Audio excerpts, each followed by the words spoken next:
Hello everyone, मैं divine फैमरन आपके लिए ट्विन फ्लेम की करंट एनर्जी लेकर आई हूँ जो कि कलेक्टिव और सबके साथ रेजोनेट होने वाली है, जो नो कांटेक्ट में हो और कांटेक्ट में हो। हायर सेल्फ की इसलिए बात नहीं की जा रही क्योंकि इस टाइम कंडीशन ही ऐसी कि मैं हायर सेल्फ नहीं बोलूँगी, क्योंकि इस टाइम डीएफ की कंडीशन और उनकी डीएम की कंडीशन थोड़ा डिफरेंट हो चुकी है।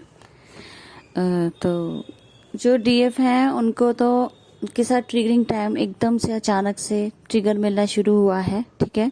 कहीं ना कहीं फैमिली की वजह से और कहीं ना कहीं उनकी डीएम की तरफ से भी, और कहीं ना कहीं कार्मिक जो उनके होंगे आसपास, जो उनके फैमिली मेंबर या अलग कोई भी फ्रेंड सर्कल हो, कोई भी हो, तो उनकी तरफ से आपको ट्रिगर मिल रहे हैं, अचानक से एकदम से हुआ है।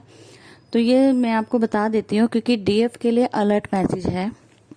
डीएफ जितनी भी हैं प्लीज बड़े गौर से सुनिएगा, आपके लिए ये बहुत ही अलर्ट मैसेज है, क्योंकि आपको मैंने कल ही बताया था कि अवेकनिंग प्रोसेस स्टार्ट है डीएम का, ठीक है। अगर डीएम के साथ कुछ सिचुएशन बिगड़ती है या उनकी लाइफ में कुछ प्रॉब्लम आती है तो उनका इफेक्ट आपके ऊपर पड़ना तय है, ठीक है। क्योंकि आप सेम सोल हो तो आपके ऊपर इफेक्ट पड़ेगा। अगर आपने वर्कआउट भी कर रहे हो आप, ठीक है, तो वो जो चीजें आप काम करते हो, अगर उनका ट्रिगर से कोई चीज उनके ऊपर कोई प्रॉब्लम आती है तो वो आपके ऊपर दुगनी होके बाहर निकलती है। इसीलिए आपको अचानक से ट्रिगर किया जाता है ताकि वो इशू बाहर आके आप उसको हील करें। लेकिन आप हाइपर होने की वजह से, आउट ऑफ कंट्रोल होने की वजह से आप उसके ऊपर काम ना करके आप रोना शुरू कर देते हैं, इसीलिए आपको प्रॉब्लम होती है। कहीं ना कहीं आपको अंडरस्टैंड करने की इसमें बहुत जरूरत है, आपके अलर्ट है कि आपको संभालने की जरूरत है, बैलेंस करने की जरूरत है, ठीक है। क्योंकि इस टाइम आपके पर्सन की अवेकनिंग प्रोसेस स्टार्ट हो चुका है, उनके ऊपर कार्मिक ट्रिगर होंगे ही होंगे, क्योंकि उनका कर्मा पे बैक करने का टाइम आ चुका है। 2 से 3 महीने ये प्रोसेस चलने वाला है, क्योंकि आप लोगों ने बहुत एफर्ट किया है लेकिन रिजल्ट नहीं मिला है।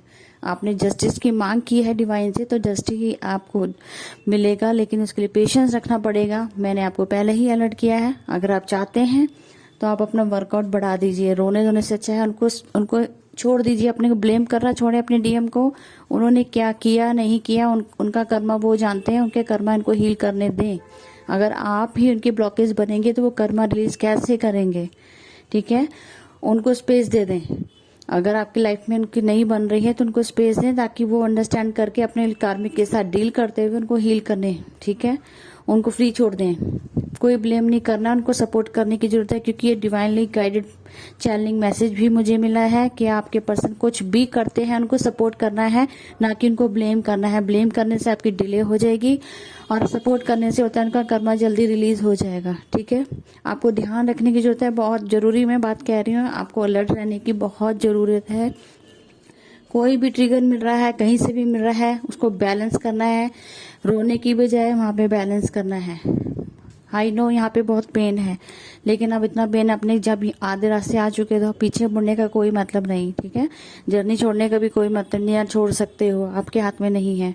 सिर्फ और सिर्फ आपको अपने या तो डिवाइन को सरेंडर करके अपना स्पिरिचुअलिटी बढ़ जाइए, ठीक है। अपने वहां पे ध्यान दीजिए, जो करना है वो करिए, अपने चक्रास बैलेंस कीजिए, जो मेडिटेशन करना वो कीजिए, लेकिन डीएम को उनके हालात पे छोड़ दीजिए, उनसे स्पेस ले लीजिए, ठीक है। अगर ज्यादा ही प्रॉब्लम्स आपकी लाइफ में आई हुई हैं तो आपको किसी को ब्लेम नहीं करना। जो भी हो रहा है वो डिवाइन के अकॉर्डिंग ही हो रहा है, पैटर्न के अकॉर्डिंग ही हो रहा है।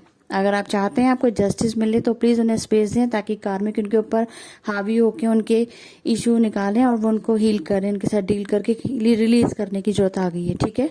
तो उन्हें छोड़ दें, स्पेस दे दें, कोई ब्लेम नहीं करना। ब्लेम करते हैं तो आप अपने आप को ब्लेम करते हैं, और अपने अगर ब्लेम कर ही रहे हो तो अपने आपके इशू हील करने आपका भी फर्ज है कि आप उनके अपने खुद के इशू हील करें, ठीक है। अगर वो इशू दिख रहा है तो आपके कहीं ना कहीं वो आपके ही इशू हैं, उनके तो हैं, लेकिन आप दोनों सेम सोल होती है तो आप लोगों के ही बन जाते हैं। तो प्लीज फिर बार बार कह रही हूँ, आपको अलर्ट रहने की जरूरत है, और कोशिश कीजिए कि अपने आप को बैलेंस रखना है, पेशेंस रखना है। बिल्कुल हावी एकदम से नहीं कोई बात को सर पे अपने हावी कर लेना है कि भाई ये क्यों हो रहा है, ये क्यों हो रहा है। वो पैटर्न के अकॉर्डिंग हो रहा है, ये डिवाइनली गाइडेड ही है सब कुछ, ठीक है।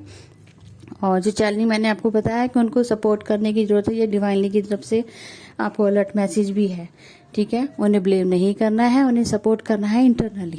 जो होता है उसे होने दो, चाहे आप उनसे मत बोलो, सेपरेशन में आ जाओ, मत कांटेक्ट करें, छोड़ दें उनके हालात में।